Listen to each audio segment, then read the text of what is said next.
Hey there! Today I'm going to teach you how you can fix your squat in just 5 minutes. As a personal trainer, one of the most common questions I get asked is how, as a client, you can improve your squat. And everyone always thinks it's going to be this long journey, but really just a few small tweaks can make a night and day difference in your squat. Today I'm going to tell you what those tweaks are and how you can evaluate to figure out which ones you should be making. But before we get going, please don't forget to like this video and subscribe to my channel because I put out new videos every other day that can help you improve your exercise form. The very first thing you're going to want to do is identify what the problem with your squat is. You can do this by filming yourself from the side, just like I'm showing here, where you are doing a squat with your arms held out in front of you and just going up and down. Then also film from the front because we can see what's going on with the knees and feet a little bit better from the front. We want to know what's going on with the chest, the hips, the knees, and the feet. And depending on your anatomy, your skill level, your strength, your flexibility, this is going to be different for everyone. Fortunately, the fixes are pretty universal and it doesn't take that much to improve all of these issues at once. When it comes to fixing your squat, I like to start from the floor and work our way upward. I'm going to go over the most common issues I see, and then we'll go over how you can fix them. The very first issue I see a lot of comes down to ankle mobility. And this is where somebody's squatting and you can see from the side, their heels pop up. The deeper people get in their squat, the less dorsiflexion they have in their ankle, meaning the less the foot can come forward and up. And therefore, when they go down, their heels come up. This can really make squatting feel very challenging because when your heels come up, you start to fall forward. The chest will come forward, the weight will feel like it's pulling you forward, and it's going to be really hard to go heavier with your squat as long as your heels are popping up. Another really common problem we have with the feet is that they're not pointing in the right direction. Now, the right direction is relative. We want our knees and our feet tracking in a straight line with each other. Imagine the knee going over the second and the third toe on the foot. If your knees are falling inward of your feet, you're going to need to pull your feet in a little bit. That way your knees and your feet are tracking in line with each other. Now, if your knees are pointing on the outside of the feet, you're going to need to widen your stance and point your toes more outward. As long as the knees and the toes are tracking in a straight line, you can do whatever stance is most comfortable for you. Now, as you get more advanced in your exercise journey, you may want to work on different squat stances and strengthening your feet in every directions. But in the beginning, you just want to find the one that you can do where your knees track over your toes. Working our way up the legs, we can now talk about the hips. A lot of people feel like the hips are a big limitation in their squats, and there's a good reason for it. The hips can be tight, they can be immobile, and it can be really hard to bend them enough to get deep into that squat. One of the most common issues I see with people when they squat is a really shallow squat. And then working the way up to the chest, a really common issue we see is a big forward lean in the chest, where people are essentially hinging at the hip, bringing their chest towards the floor instead of bending at the knee and staying really upright. Now, when I work with my clients, one of the very first things I teach them is the difference between a hinge and a squat. A hinge is where your hips pull back in order to bring your chest forward, and a squat is where your knees bend to bring your entire body down. We're not going to dig into that too much today, but just keep that in mind as you're thinking about how to correct your own squat form. At this point, I want you to go ahead and take a video of yourself from the front and the side and identify which problems you have with your squat. Are your heels popping up? Are your knees falling inside or outside of your feet? Are your hips getting deep enough? And is your chest falling forward? These are all the common issues that I'm going to address with two simple fixes. And those two simple fixes are adjusting your stance and elevating your heels. How do you figure out what is the proper stance for you?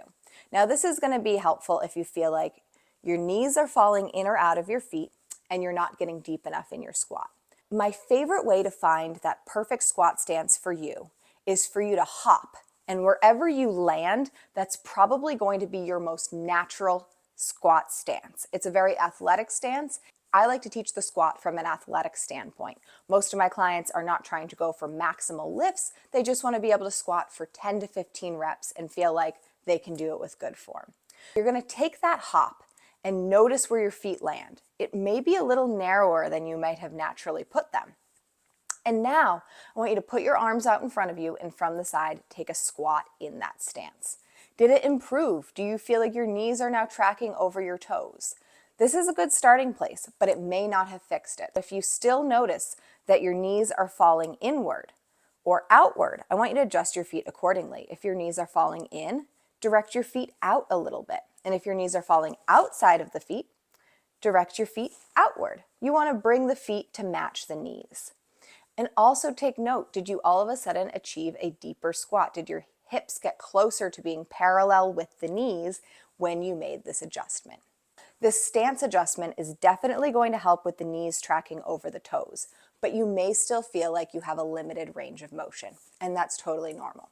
The second fix we have that's going to fix the depth of your squat, as well as the heels popping up and the chest falling forward, is elevating your heels. When we elevate the heels on lifts, we remove the problem of not having enough ankle mobility to squat deep. If your feet were lifting up in that squat, by placing something underneath there, now you're allowed to have your heels up, but now there's support underneath the feet. You're also bringing the floor closer to you. So now your toes are in the same place, but the floor is a little bit higher. And when you go to drop down into that deeper squat, it's much easier to achieve that squat depth. It's actually a magic pill, and I really encourage you to try it. Even if squat depth wasn't your issue. Personally, I have a very deep squat on my own, but if I elevate my heels, I can almost bring my butt as low as my ankles. It's pretty cool. Third thing it's going to help do is it's going to help keep you from having that far forward lean in your squat. When your heels are up, it just naturally brings your whole body upright, and it's going to help you keep your head and shoulders upright as you go up and down. Now, one bonus tip, if you still feel like you're really falling far forward, I want you to grab a kettlebell, and we're going to do this in a goblet rack. So holding the kettlebell in front of your face, almost thinking of being in a standing forearm plank position, and you're going to squat holding that weight. Now, the weight acts as a counterbalance and is going to encourage you to stay upright because we really want that weight over our center of gravity and make that squat feel smooth. There are two ways you can elevate your heels. The first way is probably free and you have it at home. You can either roll up a yoga mat, so it's a 1 to 2 inch height when you squish it down with your heels, or you can just grab plates at the gym, a book at home, just make sure that both heels are at the same height. And the other way is you can actually order squat wedges. There are some really cheap ones on Amazon, I'll link them below, that are made of foam, and then there's a higher quality dense rubber one, which is what I have. They're smaller to store, but they are a lot more money. And if you're wondering, is lifting your heels cheating? No, it is not. Think about something like a powerlifting shoe.